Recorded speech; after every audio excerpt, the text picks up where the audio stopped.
করে সেটাকে ছেড়ে দিবে, সেটাকে অহংকার করে সেটাকে অমান্য করবে, তাদের জন্য লা তুফাত্তাহু লাহুম আবওয়াবুস সামা, আসমানের কোনো দরজা তাদের জন্য রব্বে কারিম খুলবে না। বলেন নাউজুবিল্লাহ। লা তুফাত্তাহু লাহুম আবওয়াবুস সামা, আসমানের কোনো দরজা তাদের জন্য খোলা হবে না, আসমানে যারা যেতে পারবে না।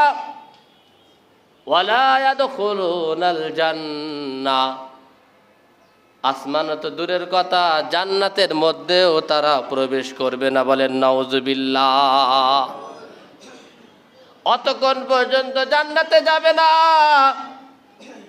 একটা উট যতক্ষণ পর্যন্ত সুয়ের ছিদ্র দিয়ে যতক্ষণ পর্যন্ত উট প্রবেশ করতে না পারবে, ততক্ষণ পর্যন্ত এই অহংকারী জান্নাতে যাবে না। ওয়াকাযালিকা নাজজিল মুজরিমিন,